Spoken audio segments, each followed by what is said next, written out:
Welcome to You, Me, Empathy. Thank you for listening. We would like to remind you that this podcast is for informational and entertainment purposes only, and is not a substitute for medical advice, diagnosis, or treatment. Known as just a silly boy with a feely heart. Please consider supporting the show. Check us out on Patreon or simply leave a review on iTunes. Here's your host and creator of the show, Known Wells. Hello, feely humans. Welcome to another episode of You, Me, Empathy. This is episode 85 with my guest, Joelle Marie.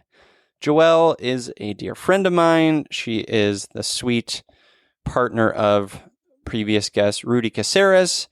And today on the show, she and I talk about feeling misunderstood. We talk about obsession and compulsion in OCD, the job of a peer support specialist, and living with Autism Spectrum Disorder. We, of course, also talk about doggos and mental health, and we talk about sensory sensitivity and all sorts of stuff. Joelle is a wonderful feely human and is doing great work in peer support.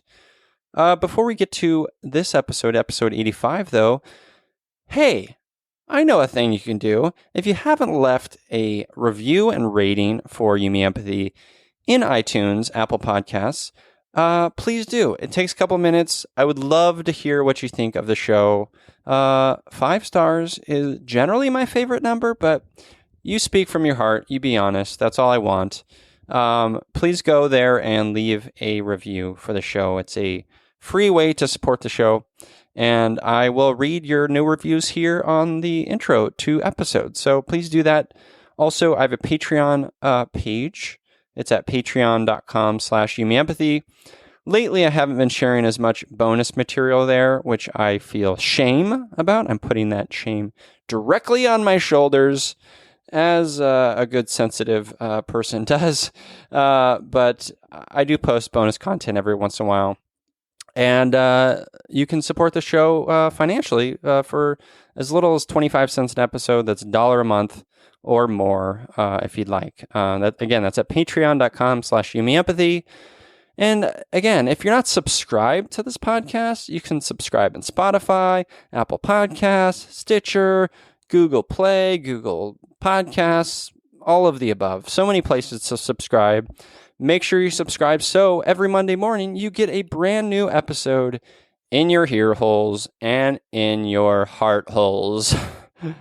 Hopefully you don't have too many holes in your heart, but, maybe You, Me, Empathy can be a plug to, shove in there into your heart. I don't know. That's getting gross. Anyways, I love you. Thank you for being here. Make sure to follow the show at You, Me, Empathy on Instagram and Twitter. We also have a Facebook group. Go follow and enter that group. It's great and lovely. And it's at facebook.com/groups/youmeempathy. Okie dokie artichokes. It is now time for episode 85 with my friend Joelle Marie on autism, peer support, and OCD.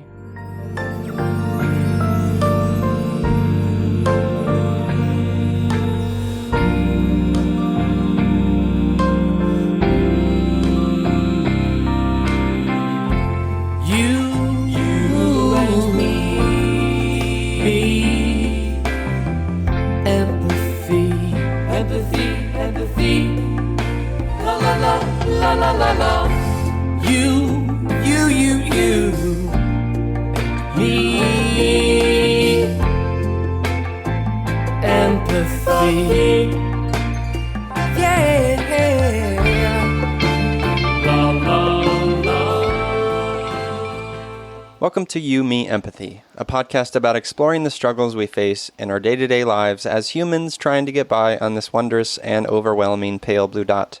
The intent of You, Me, Empathy is to talk openly, without judgment, about our neuroses, our mental illnesses, our shared anxieties and worries, to create a dialogue that is vulnerable and deeply human and empathetic, and to share that dialogue with others to inspire emotional and cognitive collaboration and insight, so we can, hand in hand, break down the stigma that make us feel shame and guilt for struggling, for feeling our feelings, for being feely humans. Yumi Empathy is a safe, friendly space designed to inspire the beauty in each of us. Today, I'm overjoyed to be back tinkering around in the empathy cave with peer specialist, mental health advocate, and the West Coast's most avid dog snuggler, Joelle Marie. Hello, Joelle. Hi. I kind of fumbled that last bit Yeah, there. that's okay. I appreciate that. I fumble. Well, you and I are really the leading dog snugglers of the West Coast, wouldn't you say? I feel like that is true. Yes, absolutely. And it's a good thing that my puppy just loves being picked up and like kind of cuddled like a little kid, because I would be in trouble. Yeah, I saw recently how you just kind of pick her up and she just kind of sits there, calm, collected. Yeah, she's a special pup. She's a special sensitive pup, and that's like just perfect for us, I feel like. So. Yeah, totally. Well, thank you for being on Yumi Empathy. Mm-hmm. Thank you. Yeah. Well, let's do a little emotional check-in. How are you doing today? How's your week been? My week's been pretty good. I think, I mentioned at one point, like I'm having some sleep issues, but that's kind of getting better slowly. And that's really, as long as I'm feeling like super great otherwise, like sleep doesn't really affect me, but I haven't been feeling like super great physically. Like I've had allergies and stuff. And so like I'm kind of batting around the sleep issue. So I've been a little anxious this week, to be honest. And like some OCD stuff is getting to me, because that's what happens when I don't get sleep. Right. But other than that, today I'm pretty okay. Okay. Yeah, sleep is it can ruin you. Like go a couple of days where, like, if I go a couple of days where I'm not getting decent sleep, I'm a wreck. Mm-hmm. I think at some point you mentioned maybe the doggo being a contributor to your sleep issues. Is that still the case? So a little bit, but part of it also is that like I'm not being as stern about the bed thing, right? As she really needs, to be honest. Like she really just wants love, and like I will wake up and she'll be behind our heads and she'll have her head on my head. Like, yeah, so which is really cute. And if she manages to get there and do that and I'm sleeping, I really don't care. It's not like we shouldn't have dogs in the bed or shouldn't have dogs up near us. Yeah. It's really a space issue. So, but what I've found is that if, I get up to go to the bathroom and she's in my spot, literally if I just pick her up and put her on the end of the bed, it's fine, because she's like asleep enough and I'm not telling her to get out of the room. So I think if I just do that, she kind of gets it. And actually last night when I came back, I got up to go to the bathroom and I came back and she was in my spot and she kind of looks at me and then just got up and trotted to the end of the bed and settled down there. So she's kind of getting it. Okay. It's funny, like I relate so much to the like wanting to just do whatever the dog wants, to meet, just to give in to all of it, like, because they have such short lives and they're so joyful causing, and but like, at a certain point, like the quote unquote responsible thing to do is to like set boundaries and to and to find ways to discipline in ways that will benefit both parties, but like that's boring. Like sometimes I don't want to go there and I just want to indulge completely. Right. And I think that the good thing about Anime is she is really a smart dog, and I think she just needs to learn how to learn, which there's this idea that we all know how to learn, but she is still a puppy, and she's getting it. Like, I think one of the hard things with us has been being sterner in certain situations. Like when she goes out on a leash, like we're in a busy city basically. So like we have to be a little strict with her on the leash, and that's just hard sometimes because like you don't want to be mean, but if you're not stern, it's being mean because it's not giving her like the tools to be safe. Yeah. And so I kind of look at it like that, and it's been a little easier, but it's still hard. It is hard. Like, and I won't belabor this point too much longer, but like it makes me think about my relationship with, so the listeners may know that we have a couple of horses, you know this, Joelle, and every time I work with the horses, I don't do it as often as Jessica does. She's the horse person. She would like to be a horse as opposed to a human, I think. But, I'm reminded that like recently, actually, there was an experience where, it's been raining here in California and the horses have just been so muddy and just kind of nutty, Yeah. And so we took them out to just kind of walk and stretch their legs a bit. And Tessa, one of our horses, I was holding her, I had her on rope, and she just kind of like did this jumping around thing, and I was calm, and that's kind of like one of the things you need to be, because you don't want to, they sense your anxiety, right? But also the other thing is, like, sometimes they need to be met with a certain level of energy back toward them, and I have a hard time with that. I have a hard time with it, but I know, as Jessica reminds me, I know that they need that. And I'm not doing my job as... They need that reciprocation. Yeah, they do. They need to know, like, oh, this is, like, they're the one in charge, and it's going to be okay, and so, I don't know, I think that's a good reminder for myself in my relationship with Scooby, certainly, and probably just humans, too. Yeah, I mean, I was really anxious. So we can stop talking about dogs for a second, in a second, but I want to tell this. So I was really, really anxious actually taking Anime to a dog park at first. Right. Because, like, I knew we knew she wanted to get out and run, and that would be so good for her. But I was just really worried because, she's a rescue. We haven't had her that long. Like,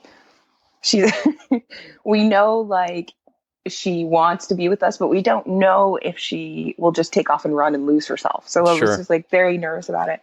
And the first one we went to was in San Diego. It's actually a really nice dog park, but it's not completely enclosed. It has it's almost entirely enclosed, and it has like a gate that stays open. And so I was kind of nervous about it, but we went with friends and we just let her go. And the thing is that she would run and run and run and then come back and check we're still here. Oh. And run and run and run, come back, like run past us, be like, check in. And I'm like, okay, I feel much better, like bringing her.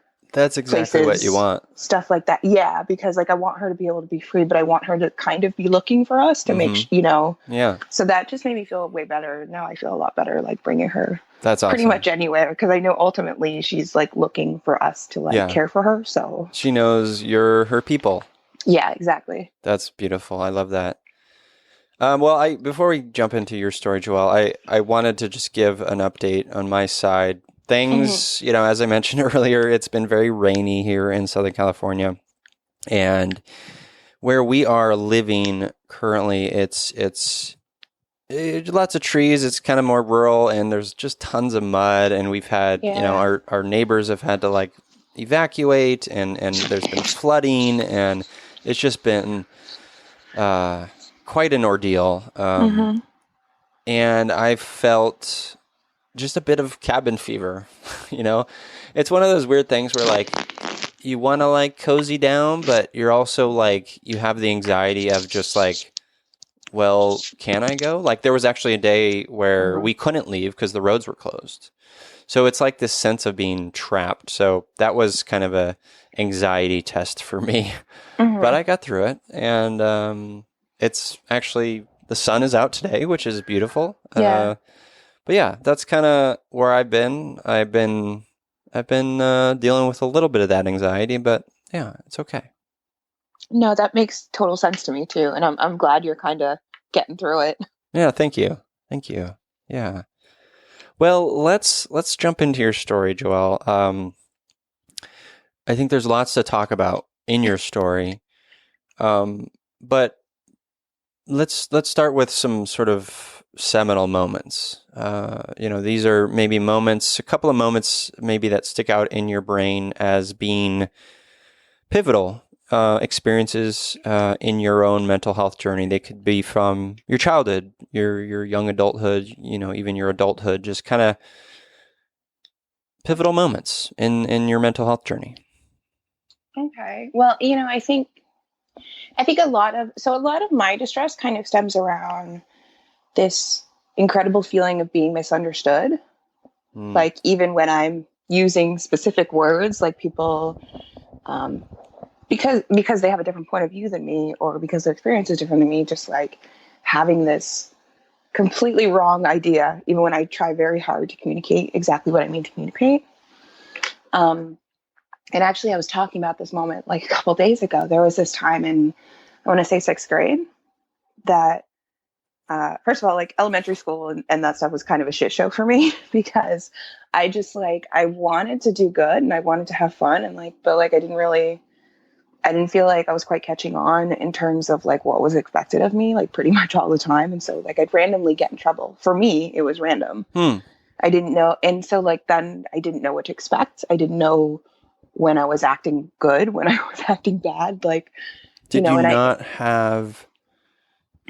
you feel lost in terms of did you not have role models to say this is how you behave, this is how you not behave? What did you feel a little bit unanchored in that way? I think, yeah, I do think so, because there's,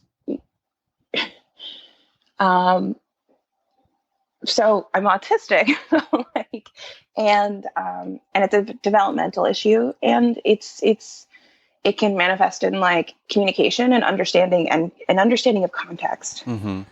And a hard time generalizing things sometimes, or super concentrating on details. So because of that, and because, I'm supposed to be intelligent, I wasn't really given a lot of support I need. So in terms of checking with questions, is this okay? It was often seen as me talking back.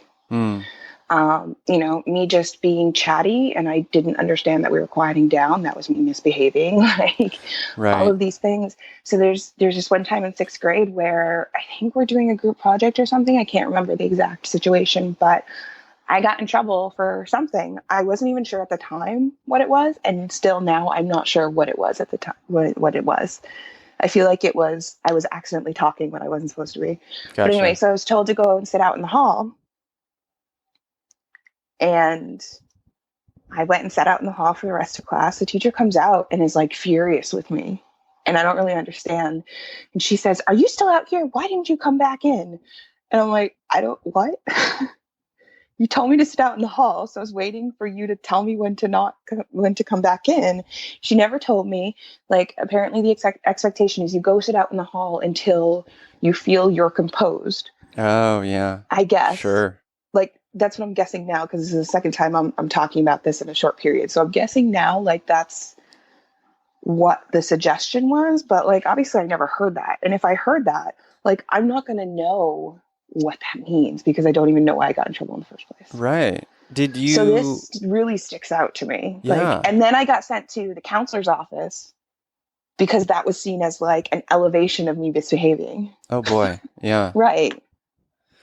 So, first of all, I totally relate to the anxiety and struggle with feeling not being seen or heard. That's really difficult and hard. In this moment in 6th grade, did you already have your autism diagnosis, or did that come later? So no, I wasn't officially diagnosed until I was 19. Okay. And to be honest, around that diagnosis, there's been a lot of personal conflict, because, the people I knew when I was diagnosed with autism, I happen to know a lot of people with autism online, and they treated it kind of like a cliquey thing, which I can understand if you feel singled out and you want to find people like yourself. You want to form a bond with a bunch of people. And so but it ended up being a judgment of exclusion if it ends up you don't align with them in other ways. I see. So it was, it was very hard for me. And also, so I really doubted it for myself for a long time. And then actually I saw a specialist in ADHD in Cambridge, and he's like, "No, you're autistic." like, okay. And then when I was like 23, 24, I went to McLean and they're like, no, you're autistic. I'm like, okay. Then how come nobody like believes me? How is the, sorry, No, I'm go just ahead. curious, how do they test for that again? So there's, first of all, there's no psych tests that I've been taking like back through since I was like 5 or 6 years old. So there's that. And there are certain like neuropsychological profiles, like in terms of verbal intelligence and spatial intelligence and things like that. Mm-hmm. It's also like some of it is self-report, some of it is historical report, and then what was I going to say? Oh, right. And sometimes, there's a lot of it is like if you're having executive functioning issues, but then you're also having these other issues like sensory issues, sensory processing, things like that. There's something called the AQ, which is the autism quotient test. Okay. But it all needs to kind of be taken in context. And I have, it's ultimately a neurological developmental issue. Right. So, you look at when somebody started talking. I started talking pretty late, but then when I did start talking, I just kind of took off. Mm-hmm, mm-hmm. And, it's not just like being socially weird or whatever. It's really, an issue of communication and comprehension at what people are putting out and what you're putting out, and then what people understand from what you're putting out. And there's a lot of sensory issues that can often come with it to some degree, like in some aspect. So it's really like a diagnosis of context. Right. And I can see very clearly how that can contribute to you feeling out of place. Yeah. You feeling not seen or heard. Can you talk a little bit about the sort of emotional state of that? Like, did you, maybe at school you didn't feel seen, but did you feel seen at home? Like, what was that like? So I think for my parents, yeah, I did, but I didn't. Mm-hmm. Meaning that I think my parents just really didn't understand the extent of my like sensory sensitivities. Like there are certain noises that, like most people have this. There's some noises that just like scare you, make your heart race. Sure. But like for me, that was a lot of noises. Like it took me until like my late 20s to be comfortable standing in a garage with it opening. Oh, wow. I still don't vacuum. Like I can vacuum, but it's very distressful for me. Not like just because it's work, like who cares? Like I can mop, but like it's the ongoing noise. And part of it is like, I'm not sure entirely what it is. I think some of it is that I'm used to having so much input and sound. And then when you have a very loud noise, first of all, it's overwhelming. And second of all, it takes away all that information. Mm-hmm. So it makes me feel like displaced and scared. Right. So there's that. And, my parents just kind of wanted to do what they thought would prepare me for the world. So like they weren't particularly sensitive to that a lot. And I had a lot of frustration tolerance issues, which is a huge, huge thing in autism. It's the thing that we call meltdowns. Mm-hmm. It's really because there's not a lot of tolerance for frustration, which can be like a very physical experience. So I would have what they thought were just like tantrums because I'm being difficult, until like sometimes I was just physically exhausted. But it was really, I was just so overwhelmed and had no capacity to deal with it. So like they knew I was a special child, like very sensitive and special and took things to heart. But also like, I think to some degree they thought I was just intentionally oversensitive. Mm.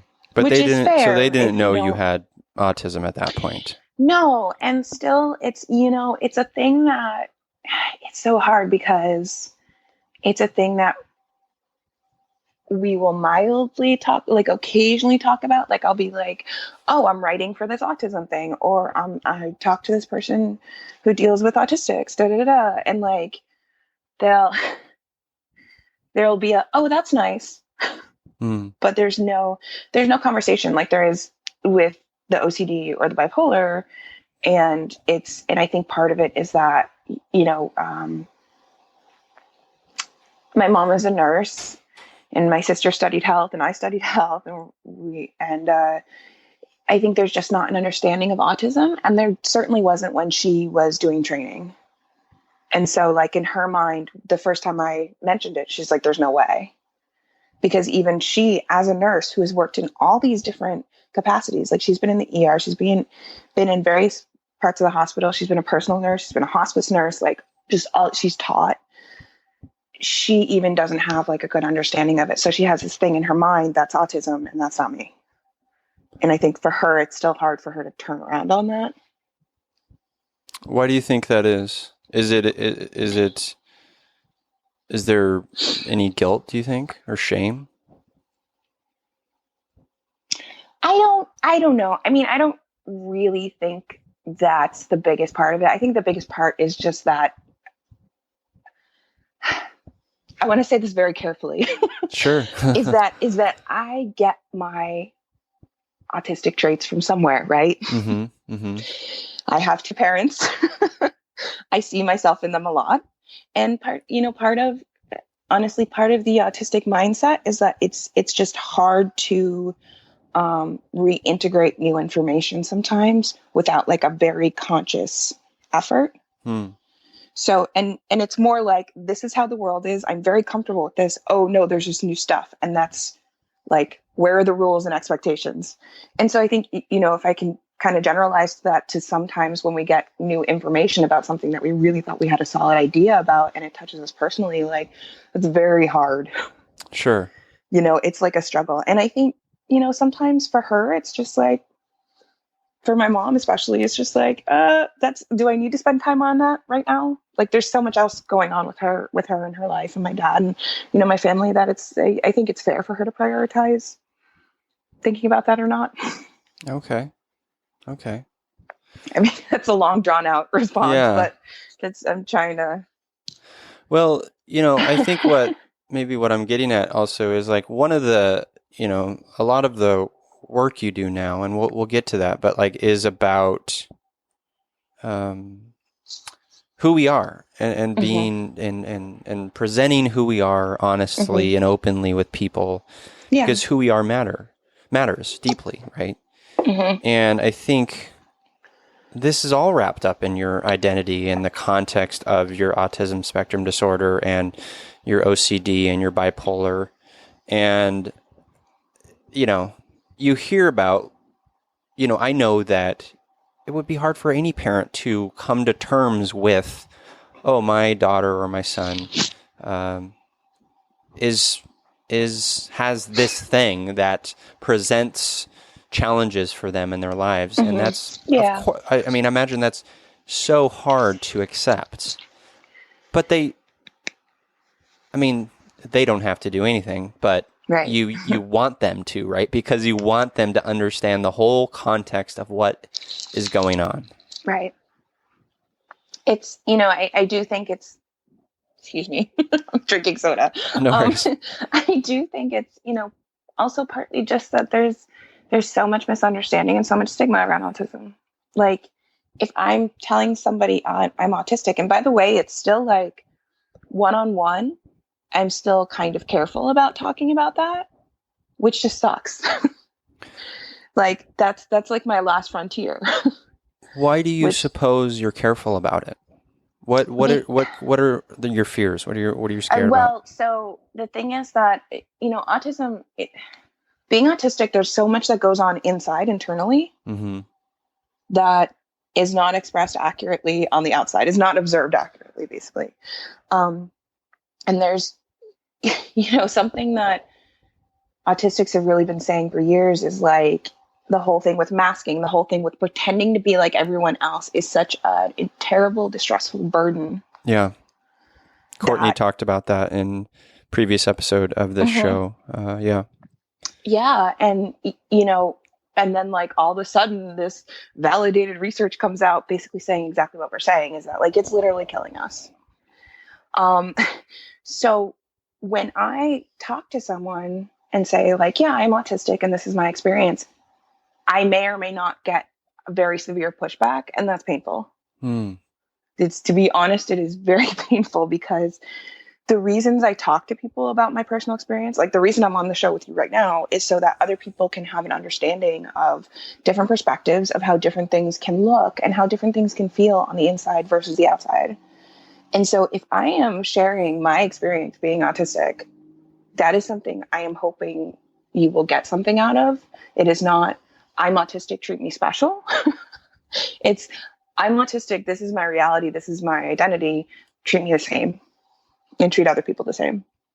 So I am very hesitant to, even when I work, if people still know that as an outsider perspective that I'm autistic, I don't ever introduce it as a topic. Yeah. Because there's just such little understanding and people are very clunky about it. But if somebody wanted to ask me about it at work or whatever, in whatever position, I'd be happy to talk about it. Yeah. I'm sorry. That I get that completely, and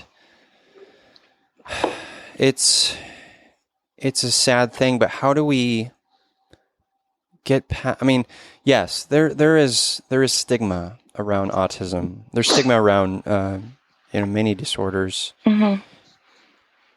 But how, the only way to get past it is for you to be doing what you're doing now, being open about your experiences. Yeah.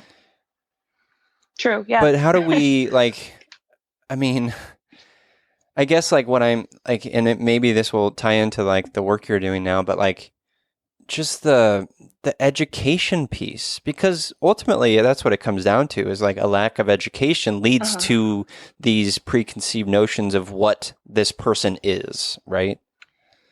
Yeah, it's a lack of education. And then also, I really also feel it's people with their own experiences, whether it's, they have a family member who's autistic,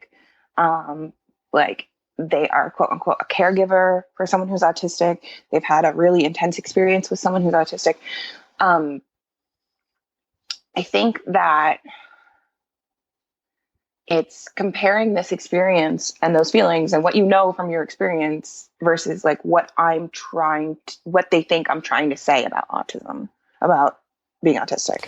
See, yeah, and I hear that, but the thing that frustrates me, and maybe I'm presenting it as easier said than done, but I feel that it is our duty as humans to listen and meet people where they are, and don't bring any of our shit into it, that will yes, fair. that will sort of any preconceived notions, any biases, any of that stuff. We need to check all that at the door when we interact with people, right? Especially when we're listening to people who are opening up their heart and telling us about their experiences.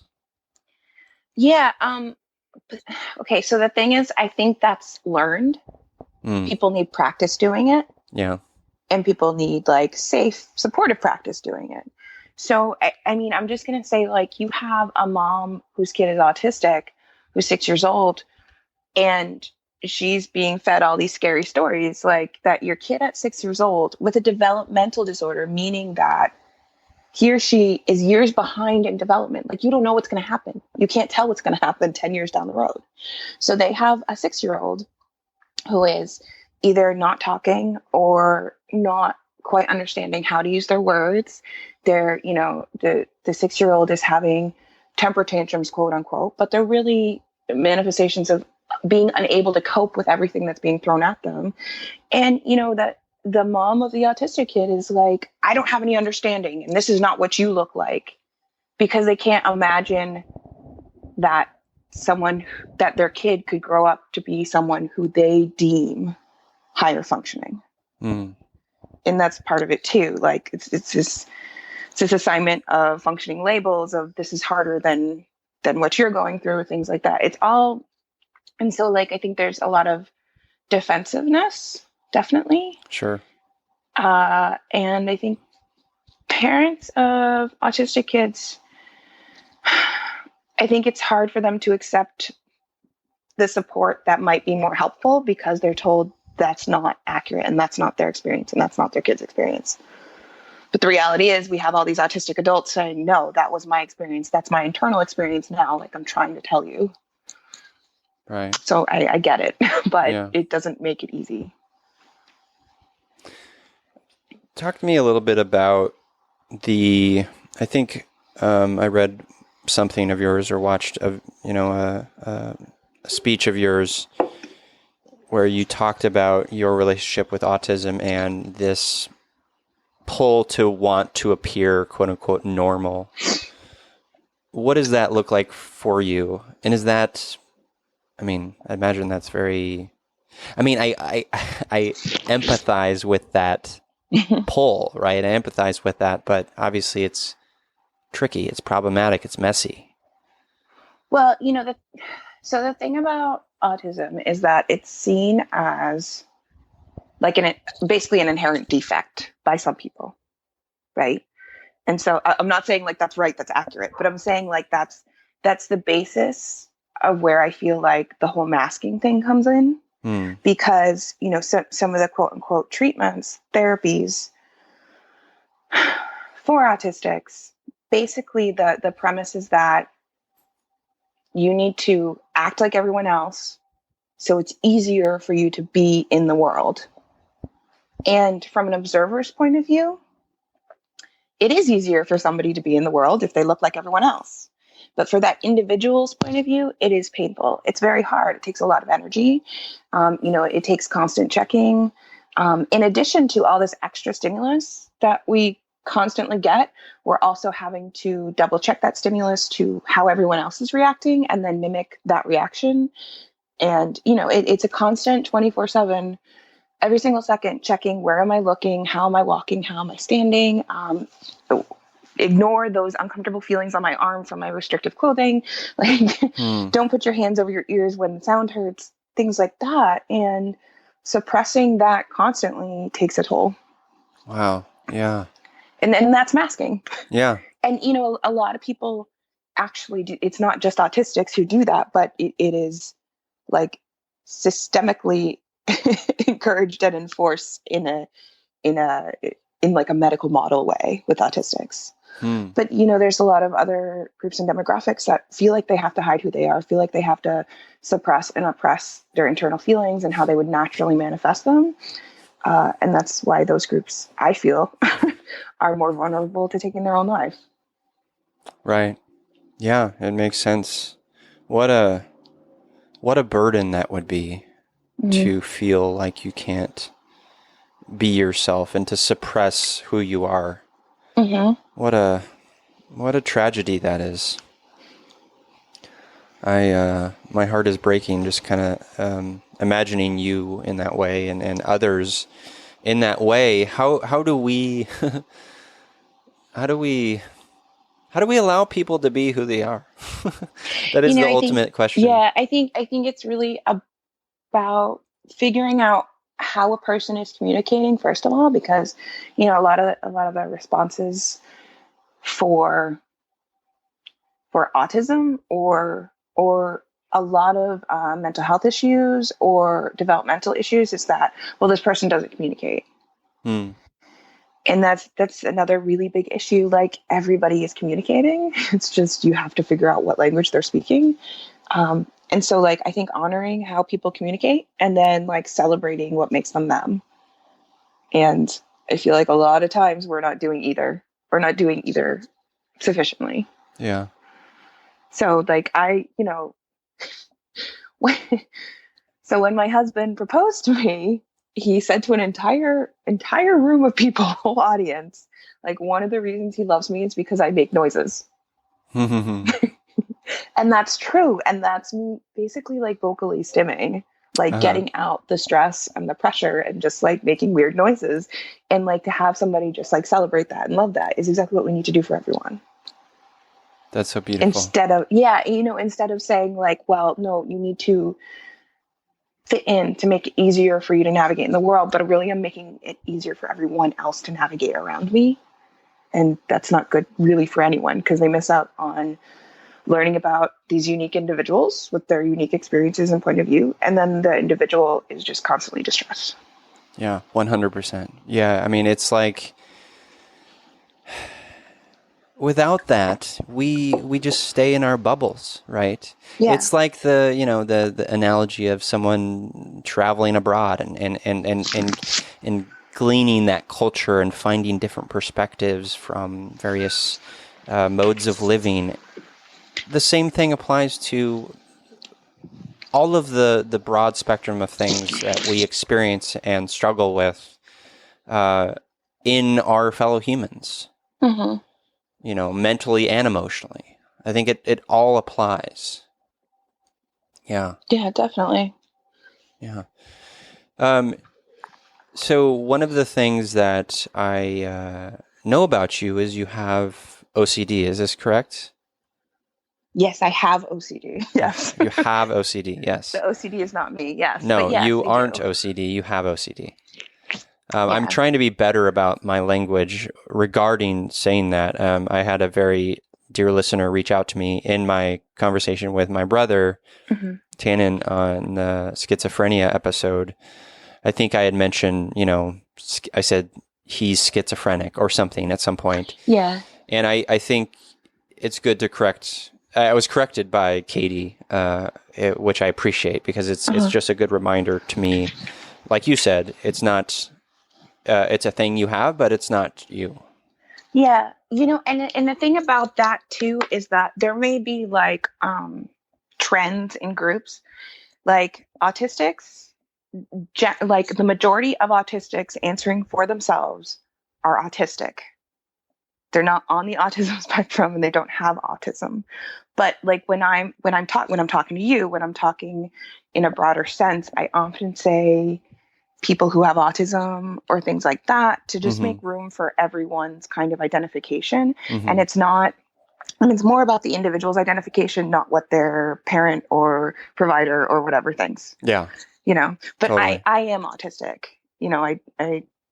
I have been diagnosed with autism, but I'm autistic, and that's how I see myself. Okay.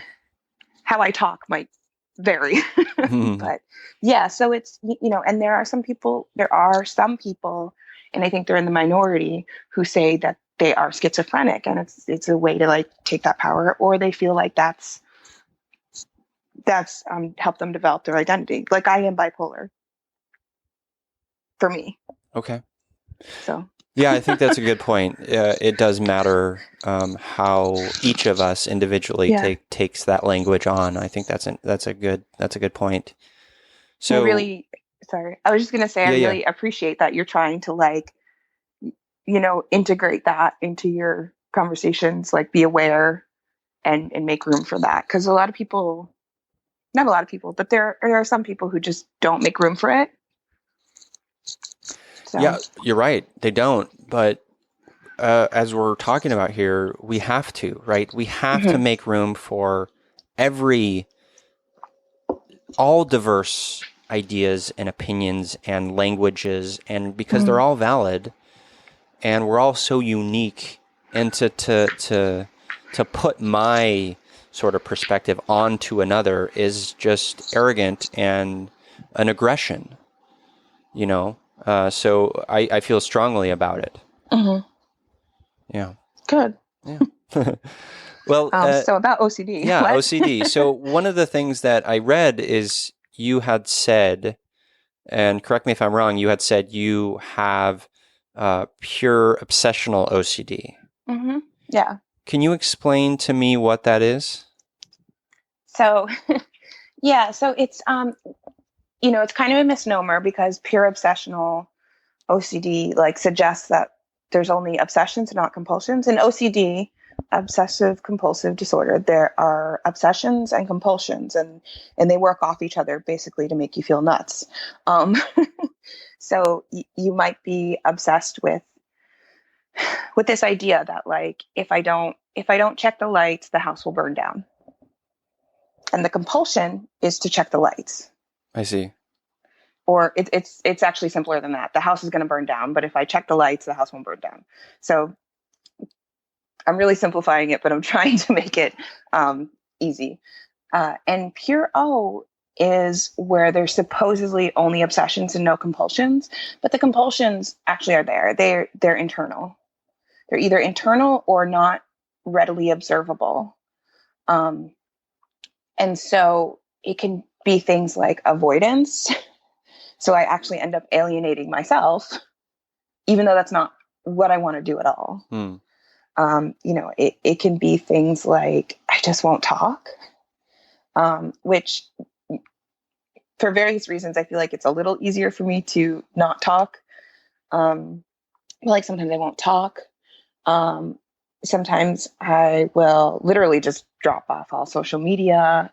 There's been times where I've just been in my room for several days. But also doing things like being really anxious about how I'm breathing, how I'm taking up space, whether it's like physical space or like thought space or like noise space. And it's very, pure O is just very hard to get a grip on, really. And I was talking to someone one time and they're like, well, that kind of sounds like social anxiety. And I was like, yeah, it does. But social anxiety is like more,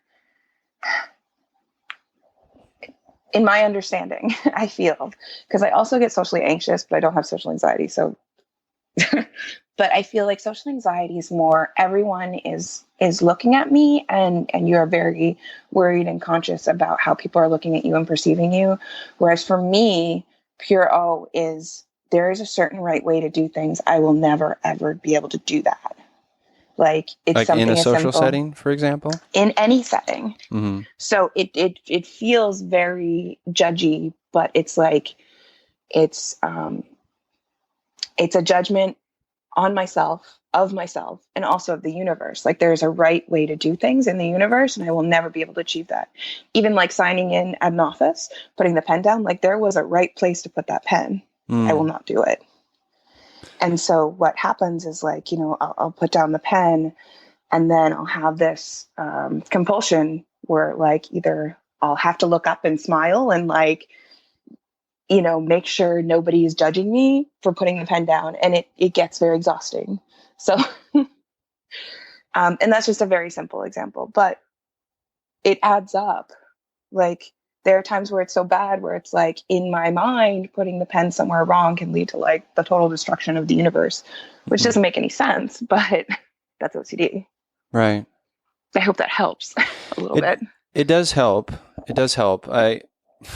Before I go down this route, I had, so when you said pure O, I'm just going to add a little bit of levity to this conversation. I thought of like pure O sounds very much like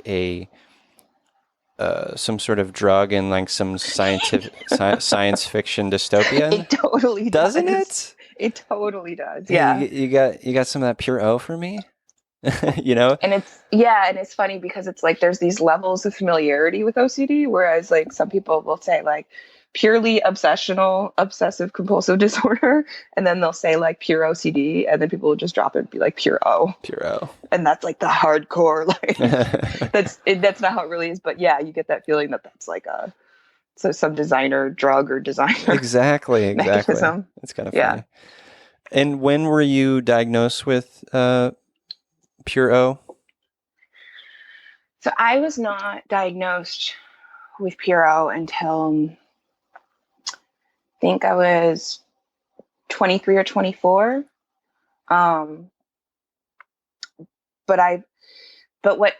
what's really awful is that throughout, like since I was a kid, my providers have been saying I have obsessive tendencies, I have compulsive tendencies, things like that, but nobody would diagnose me as OCD because there weren't those outward signs. And when it gets really, really bad, like sometimes I do stuff like I'll arrange stuff, or I'll physically check stuff, or I'll wash my hands a little more, but that's not the center of the issue.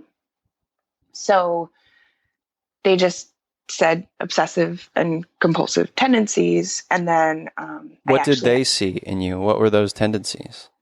It's funny because there's observably some overlap with being autistic. So, you know, the need for things to be a certain way, but it's more than a need. It's a fear that they aren't a certain way. So they saw like how I was doing my homework or how I was taking notes in class was very like rigid and needing it to be a certain way. How I would, you know, read for school, how like I would sit at dinner and rearrange the cutlery just a little bit, just a teeny bit, just like nudge it. Yeah. But also, you know, so the pure O part of the OCD was actually seen as residual psychosis or residual paranoia from my bipolar episodes and treated as such until I finally I got to McLean and started talking to someone. And they're like, you have OCD. And honestly, like for some things, the diagnosis itself doesn't matter so much as like taking the symptoms into account. But with OCD, particularly pure O, sometimes if you treat it with medication that is for psychosis or paranoia, it can make it so much worse. And that's what happened to me. And you know, I also didn't really have an understanding of OCD. So I was like, okay, well, I guess I'm just going to be paranoid. Like, but it's not paranoia. It's like kind of a different mechanism that can observably look the same. So once I started taking, and I'm not saying that this is for everyone, but this is what started helping for me, is that really realizing, I have OCD, seeing that discomfort and distress in that context and kind of using that information, and realizing some of these thoughts are not actually me. And then taking a medication that is more for OCD and anxiety than for like psychosis or paranoia. What is the medication that has helped you? It's I'm blanking on. It's fluvoxamine. It's Luvox. Okay. And it's an SSRI, and it's, you know, SSRIs generally, there's a couple that are really, really good for OCD and others that are kind of okay. You know, there's also therapies for OCD, which have been really hard for me. How so? And so there's exposure response therapy, and it's, you know, like the typical way you do it is you sit down with a therapist who is well versed in OCD and exposure response therapy, and you basically make a hierarchy of exposures. An exposure is something that trips you up and makes you want to perform a compulsion. So, you know, if it's every time I see the color red, I have to cover my eyes. Like, then you'd go and be like, okay, so what's the closest to the color red that you can see? Or, you know, something like that. Like looking at something that's brown, like, can you touch a brown spot? Might be the interesting. lowest. Yeah. You know, and then you kind of build up to like, ideally, like just hanging out on a red car, in a red car, you know, things like that. But for me, it's very, very hard to, and I think a lot of it is because I'm autistic, is that there needs to be a separation between stuff that has to do with me being autistic that seems the same as the OCD stuff. And it's not, like, things.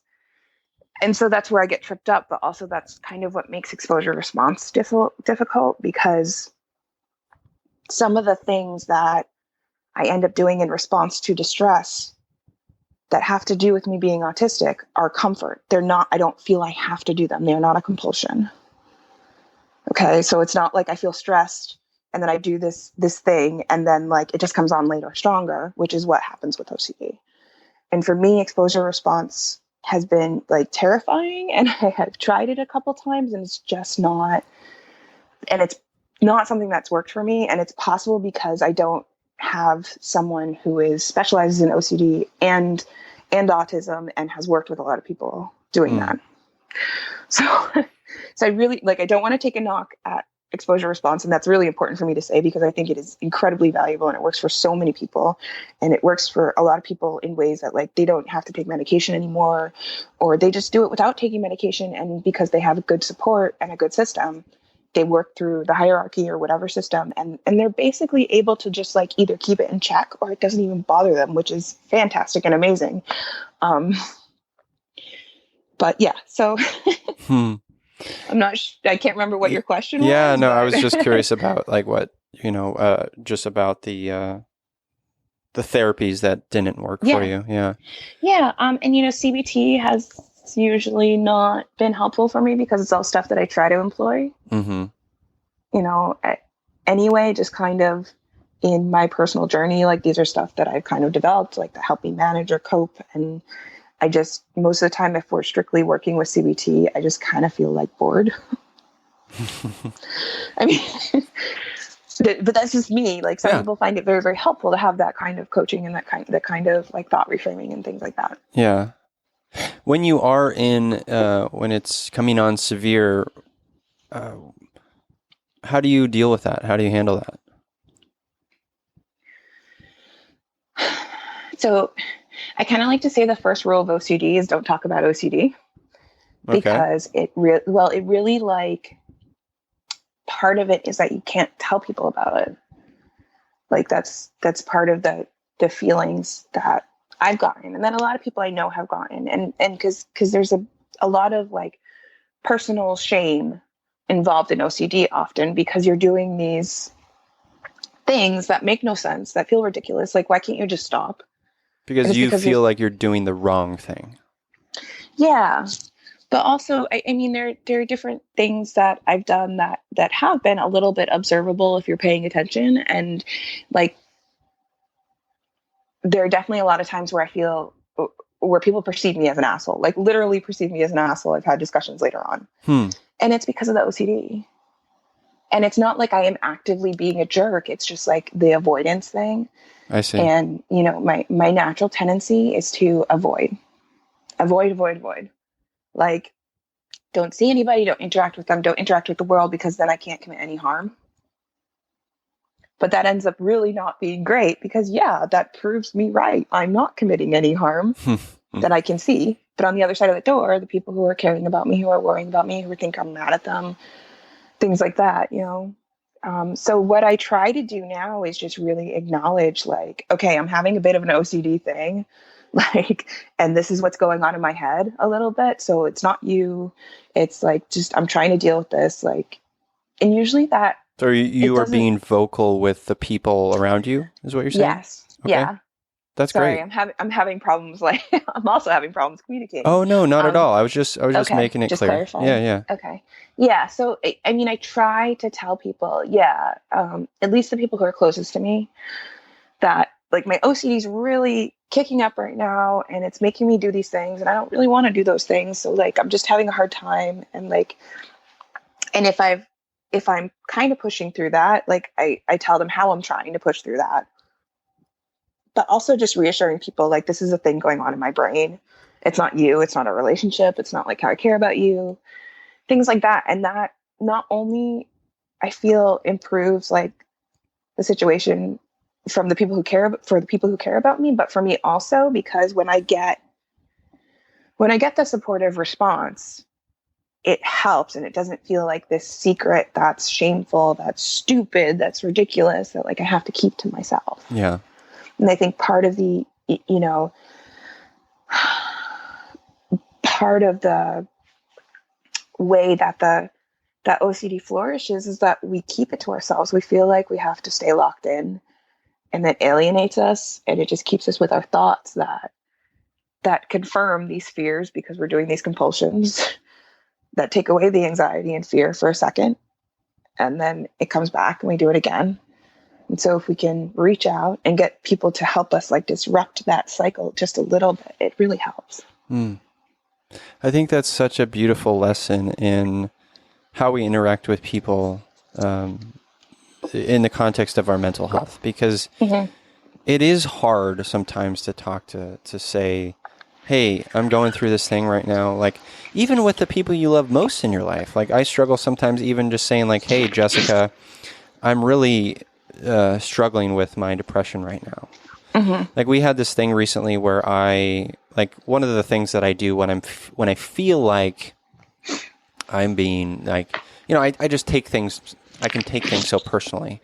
And I go back to this part in my little sensitive boy where I just shut down, and and in the moment, it's sometimes hard to communicate to her to say, hey, I'm feeling this right now, and I don't know if I'm going to be in this moment very effective, or, in helping you in this, or very good at communicating. But like, getting there is such a great thing you can, like you said, you can do for yourself. Being open like that, you're giving people insight into your own head. And I think that's allowing people to, have sympathy, maybe understand a little better. And that's a beautiful thing. Yeah. I think I don't always get this as feedback, but I think sometimes when people do end up being able to break through and reach out about their OCD, like sometimes the understanding is that like they'll be able to just stop what they're doing and you should enable them stopping. And what that kind of can look like sometimes though is that you become part of a compulsion that replaces the original compulsion. Oh, I see. So, but I think like for me, and I don't want to say this is for everyone, but I think for a lot of people, just if you're supporting someone with OCD, just knowing that they're having a really hard time and probably way harder in their head than they can ever express to you. So stressing on them to stop things is not the best support, but stressing on them that you can give them whatever support they want and you can just be there and they can talk to you is really helpful. And it's not going to, cure everything, but it will help people to kind of not have to constantly figure out, how do I explain this to my loved one? Yeah. But how can I figure this out? Yeah. Yeah. Thanks for that. I think that's really good, really great advice. I think we can all take with us into our interactions with other feely humans. Mm-hmm. Talk to me a little bit about how you got into the work you're doing now. You are a peer specialist. You work in like peer support. Is that right? Mm-hmm. Yeah. So I guess when I was around 19 or 20, I basically was having like a really hard time. Like I mean, what you might call a breakdown, but I've definitely been experiencing like distress for a very long time, like since I was a little kid. Mm-hmm. But that was kind of the breaking point. And for me, it was hard to meet people. Like it was just hard to socialize, whatever. And it was hard to find people to connect to that weren't providers, basically, to talk about like the issues that I was dealing with. I see. So I went online. And tried to find like communities that, I could talk to people and also like it didn't have to be 100% serious 100% of the time, that I could, really just talk about it like a person. And I did. I found a community and I found a lot of people like supporting each other, talking about how to talk to their providers, how to advocate for themselves, where to find information to discuss with their providers, how to make things more mutual and like more of a team effort for like recovering quality of life, rather than just take this pill or just do this therapy or just do, or just go exercise 5 times a week, like things like that, which seemed very prescriptive and very controlling. And then, for me, those kinds of things, not having input, triggered a lot of other stuff that I'd been experiencing my whole life. But also I felt like if I can have an understanding with my providers, then I feel like I will be able to be more communicative with them and I'll be able to understand more about what's going on with myself. So I found this community, this online community, and I ended up being a moderator. And then I ended up being an administrator of their support board and their chat. And I was just like, why can't I do this in real life? Yeah. And, I was like, why can't I get paid for this? I need to get paid for this. Like, this is a thing that people need in life. Like, people need someone to practice advocating for themselves. People, basically need someone that they can practice these skills and get this information with and not be directed. That's more than like just a pal, like somebody you work with to get those goals. And so, when I lived in Massachusetts, I ended up moving down to Massachusetts from New Hampshire. I went to school for a few different years, but I was studying, psychology, art therapy, biology. I took, some courses in counseling psychology, and I was like, this is not exactly what I want to do. Forget that I actually had to drop out of school, but, but still it was like, I don't want to be a counselor. I just really felt like, being able to be with people and give them the confidence and the strength and tools to direct their life was really what I wanted to do. And so the Transformation Center in Massachusetts, actually, they have, they had, I'm not sure they do anymore. They had a peer specialist training that was funded by DMH, and it's a statewide certification. I had kind of been kicking around with NAMI for a little while, with the only peer-run affiliate of NAMI in Massachusetts. Mm-hmm. So I had all that work under my belt, like not only just generally volunteering, but also I was on their leadership team, and I was hired by them, which is like the only paid position they've hired for. And so I had all that. And then, I got news of this training, and I'm like, yes, I want to do that. So I applied, and I got to the training. But, the first time around, the training was very hard for me. First of all, they were doing a different model. And second of all, I just wasn't ready. I wasn't feeling well physically, and I didn't really have, I guess I didn't really have either the structure within myself or like the planning to be able to deal with not feeling well physically and not having it take an extreme mental health toll. So the combination of those, really, I dropped out of the training the first time around. And then the following season, they had 2 other trainings. One of them was a residential training that I knew would be best for me because it was 2 weeks away. And, you go to the coursework from like 8 to 4, and then you have homework at night. And I knew that would be great. And the thing is, like, I got put on the waiting list, like first on the waiting list, because it was for people who weren't really in Metro Boston, who wouldn't have been able to easily go to a training. Like, okay. I feel that that's fair. That's the reason that they put me on the waiting list. Sure. But, and then I got a call like a week before it started. They're like, do you still want to do this? I'm like, yes, I do. So I went, and, I did the 2 weeks training, and I'd already had a lot of this experience working in different, supportive environments. And, I took the exam and got certified. And I have to say that training, not only, really helped to give me tools and skills to share with other people, but it really helped me for myself. Like, part of it was about learning new skills and coping and boundaries for yourself. So there's that. And then I went and I worked with Boston Medical at their peer resource centers. I worked with a community organization that works with both developmentally disabled and people with mental health issues. I worked there for a while. I feel like I worked somewhere else, but now I'm out here in California. So that's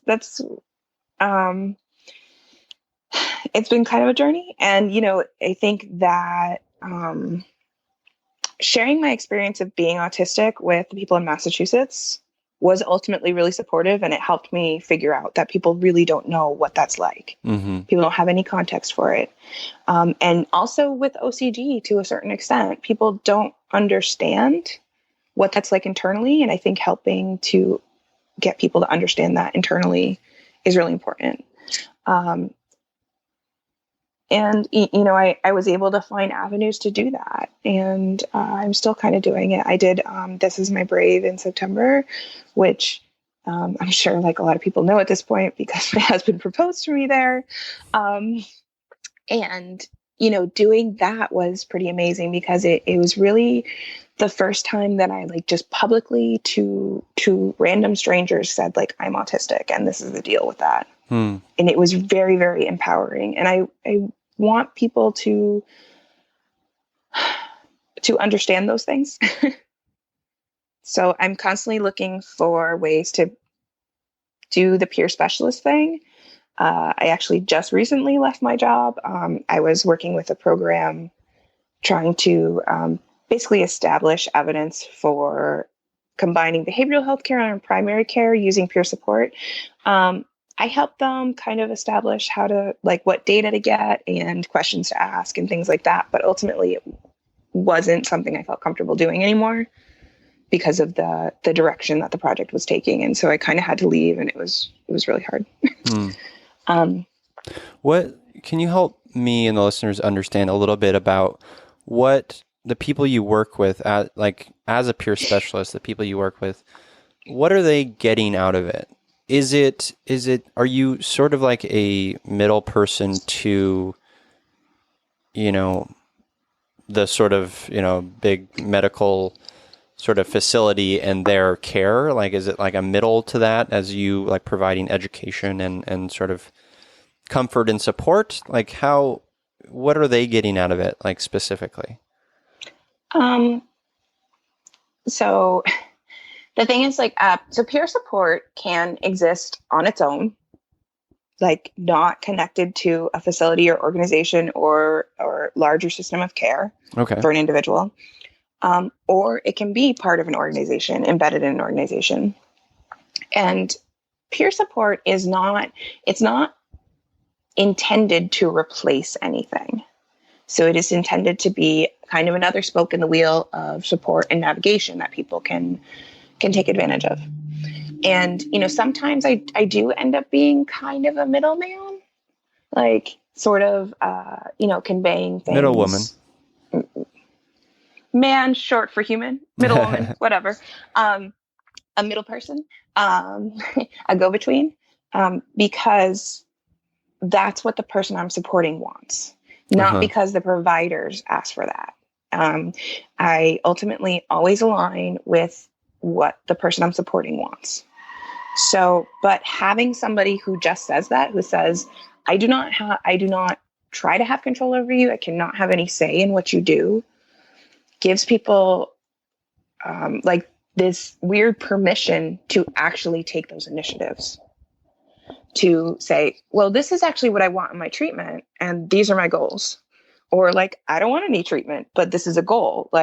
And it's not prescriptive, it's supportive. So if a person wants to get it back into, say, any community they want to go bowling, they want to go back to school, they want to be able to go down to the coffee shop once a week like they used to.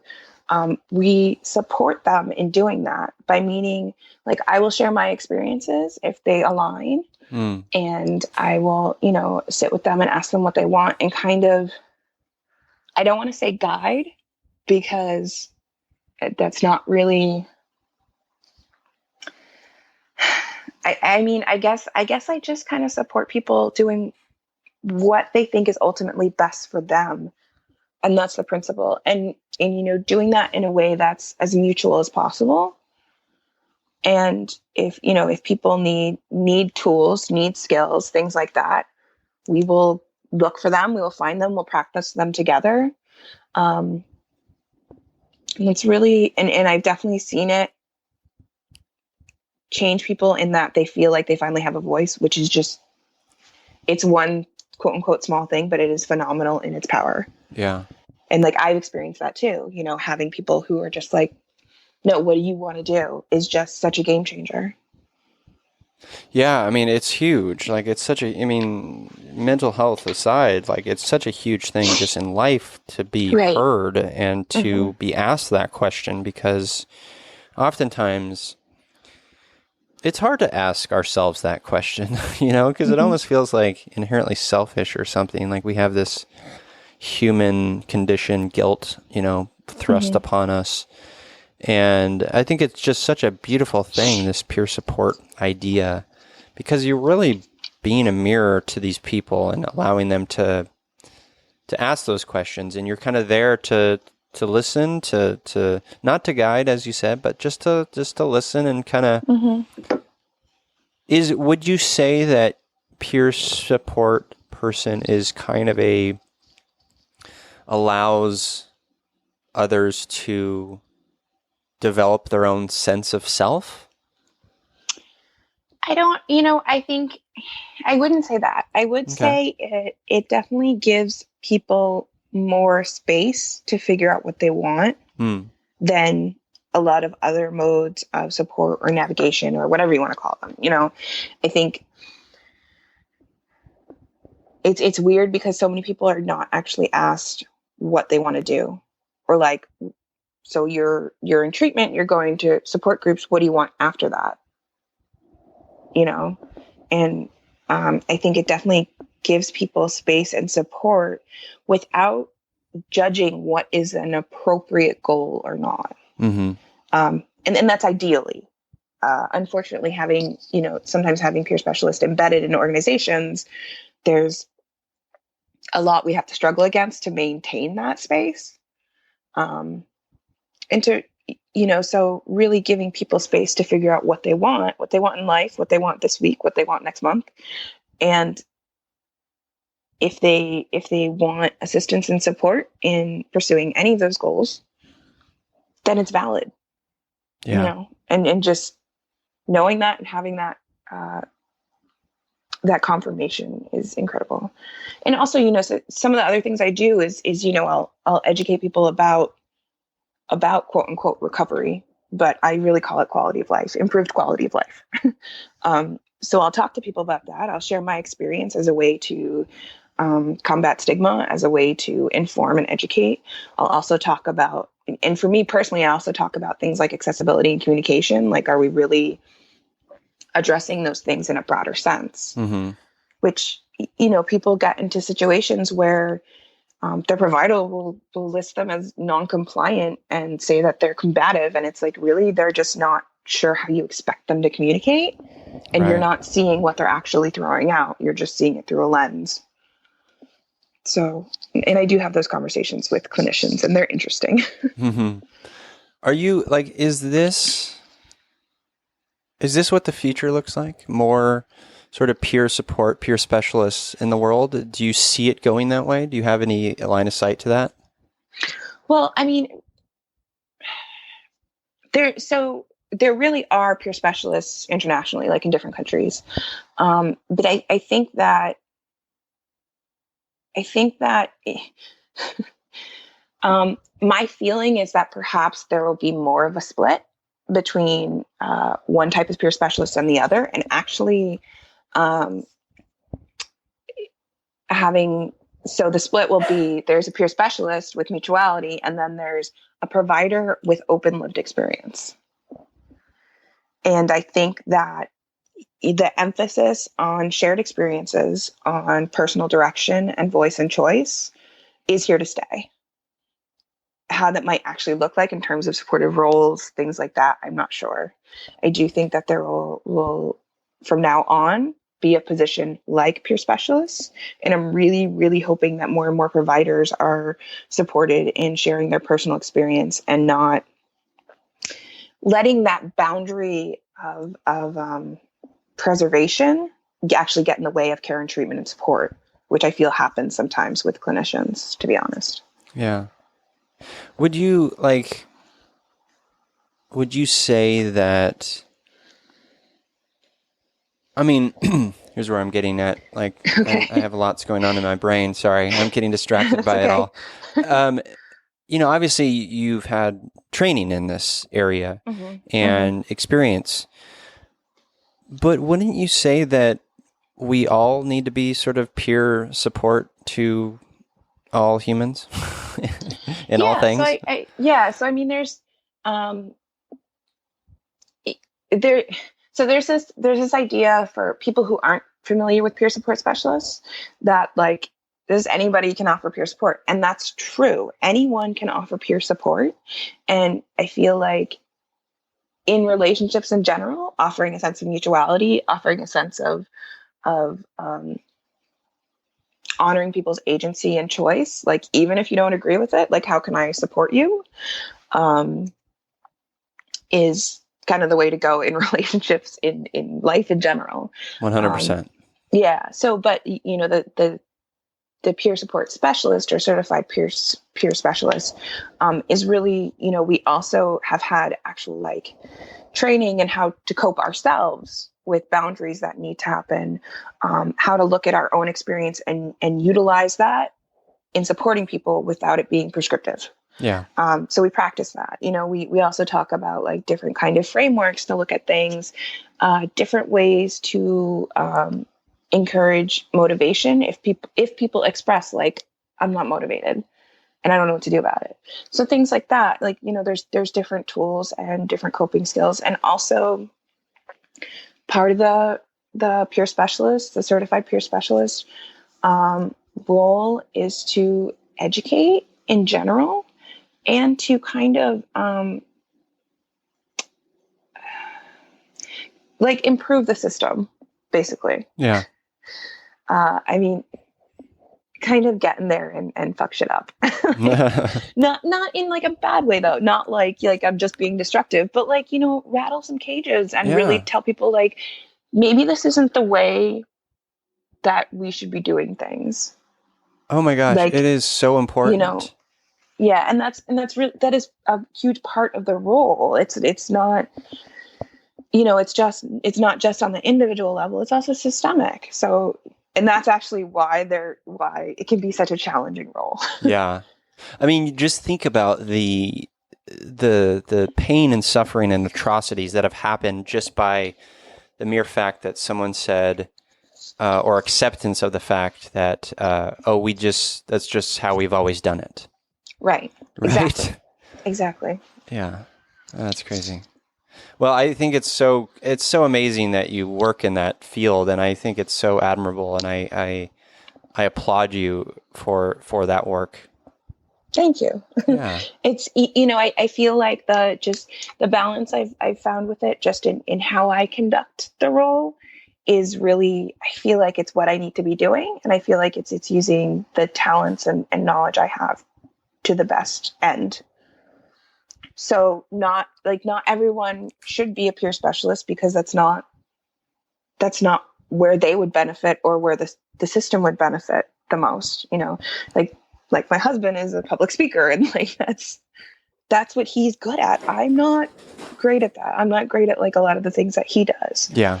I just want to bring up this idea that like pretty much anyone can be an advocate. Like you can use any talent you have to advocate and to support and educate. So even if you think like, well, I can only type, you can tell a story. You can help someone else get their story out. Somebody who can't type, you know, just on that level even. So yeah, no, that's beautifully said. I really like that perspective. Well, Joelle, let's transition into empathy heroes. How does that sound? This is the part of the show where we talk about, I'll go first, give you a moment. Okay. Talk about empathy heroes. These are people in our lives, real or imagined even, fictional, authors of the past, etc. I will go first to name my empathy hero. My empathy hero this week is John Updike, who's an American author, and this is a quote from his book, Brazil.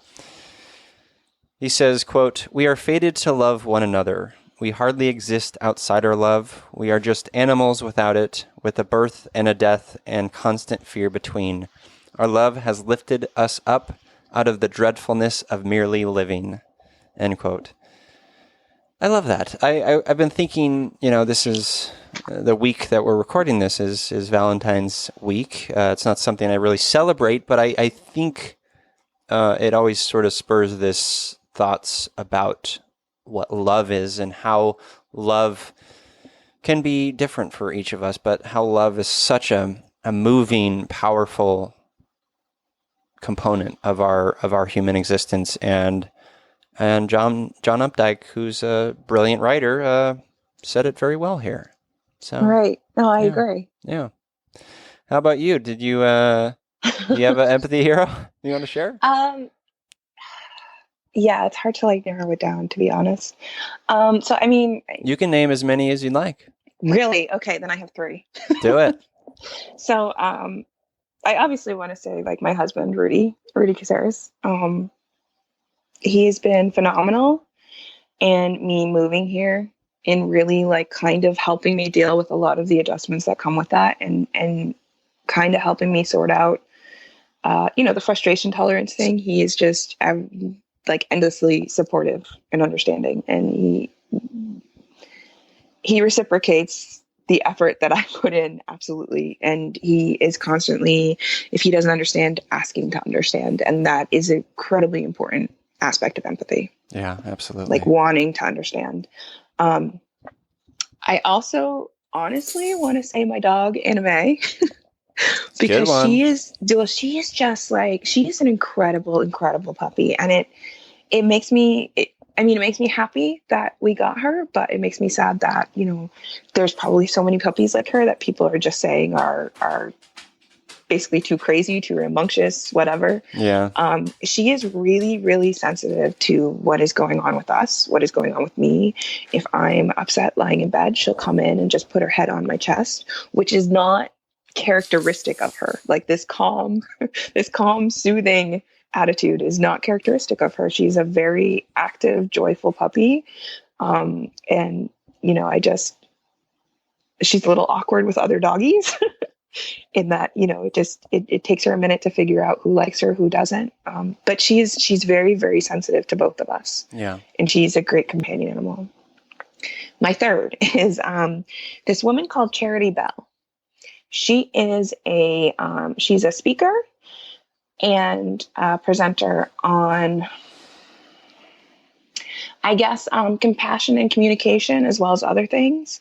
And I saw her at the John F. Kennedy Forum in Massachusetts, I want to say 3 or 4 years ago. And she spoke on basically like conflict. And she talked about how to like reduce immediate conflict anywhere, like within conversations, or she even used the example of, somebody taking the last creamer in the coffee line, like monsters. Yeah, exactly. Like your instant response, how big or small it is just be like, oh my God. And like, flare out and be like, well, what are you doing? Yeah. And she really talks about dealing with that, that immediate, like, old brain response of fight, and in a very human way. And she talks a lot about her journey of being more compassionate to herself. And she's just fantastic. Like I would just love to see her speak all the time, because she speaks from like kind of a point of view that takes into account like how your brain is responding just instinctively. And I appreciate that kind of thing. Yeah. She sounds amazing. I think you can find her Relentless Positivity if you search that and Charity Bell. Okay. And like I'm saying, like people definitely go see her, read her. Yeah, I'll make sure to link her stuff in the show notes, listeners. Thank you. I appreciate that. Like she's just like that speech, that talk that I saw was like really impactful for me. It's very informative about how I like respond to things immediately and extremely. Lovely. I love that. Yeah. Well, thanks for sharing those empathy heroes. And where can listeners connect with you, Joelle? So I like I have social media, but I'm not a social media person. Yeah. But so I am on Instagram. Just give us your address. Yeah. Instagram, I think it's _ Joelle Marie _ I see, I even have to make sure. Sorry. Okay, no, yeah. Don't be sorry. _ JoelleMarie _ and that's Instagram. And then on Facebook, I mean, you can just search Joelle Marie, JoelleSpace Marie, and you'll find me on Facebook pretty much. Awesome. Well, thanks so much for being on You Me Empathy, Joelle. I really appreciate your insight and your experience, and I love the work that you're doing, and I'm just happy to know you. Yeah, thank you very much. I love talking to you. Likewise. Okay, thanks, Noan. Well, to you listeners, as I always say, I'm here, you're here, we're here together on this wayward, overwhelming, awe-inspiring pale blue dot. We have each other. It's You Me Empathy.